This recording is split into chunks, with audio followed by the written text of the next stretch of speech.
Hey, Vsauce! Michael here. Hello everyone, in this lab we used a force sensor, pulled it down on a rubber band to a motion sensor, and we obtained a force position graph.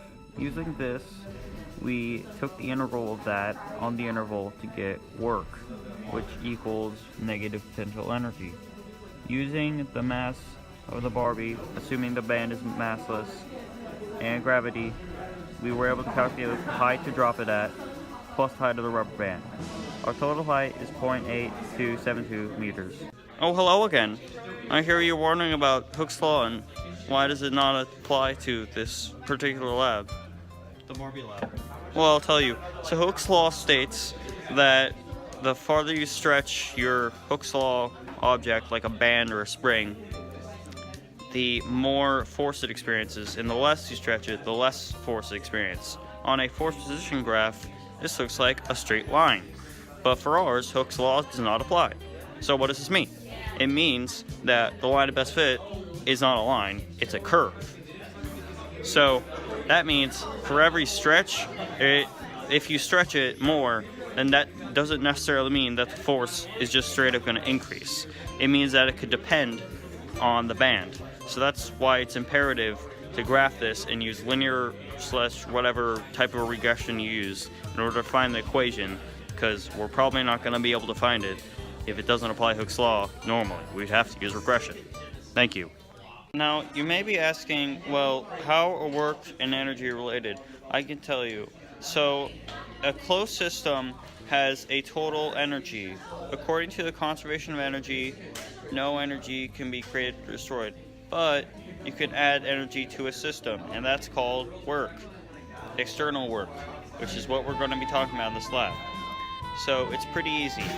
So work is a direct relationship with the change in kinetic energy experienced by a system exposed by it to external work, and the potential changes inversely to the change in work. So whenever you have a change of work in a system, you're going to have a change in kinetic energy and a negative opposite change in potential energy.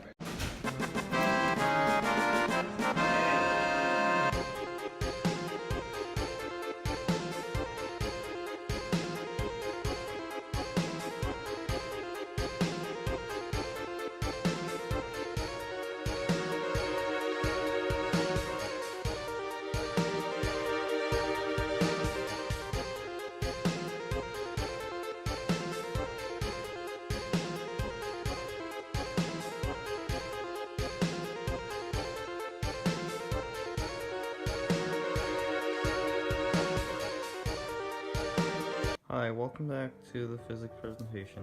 So, we went over how calculating the f of x results in a safe jump, but what does that really mean? How do the calculations work into this? So here's how it works. So, we can find the force position graph for this band because it doesn't obey Hooke's law. We have to find a graph for that. What we did was we took a force sensor, attach it to the band, and then slowly stretch the band over a motion sensor, and then we graphed force and position. And then when we had that, we fit a curve to that. So that's how we got this force position graph. So we choose the most accurate one with the correlation of 0.997 to ensure the safest jump. So we know that integral of a force position graph gives you work, and this is equal to negative potential energy, and this is equal to height. So over our interval, we took the integral and we found the work.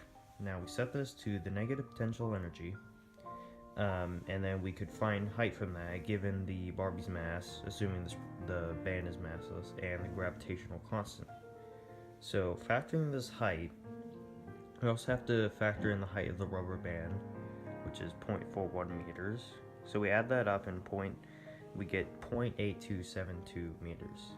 So the calculations involve a highly correlated accurate force position function, and we know that the integral of that is work, so we calculated that to get 0.355 joules. Then we set that equal to negative NGH, or negative potential energy change, because work is equal to negative potential energy change. So all the calculations were correct in trying to figure out what height the Barbie should be dropped at. So now the question is, what if we put 2 Barbies instead of 1? So what would this change? So first, the force position graph. Since gravity is our main force acting upon this Barbie, the force that it's going to experience over a distance is going to increase. And then because of that, the integral of that work is going to increase. So this will mean that the mass is of course increased because you have 2 Barbies, and the work is increased. So if you divide the work by the mass and gravity, which is the force of gravity, which is increased because of these 2 Barbies, to get height, you're going to have a smaller height because the mass is larger, the mass is doubled. So what you get is you actually get a smaller height for the Barbies to drop at.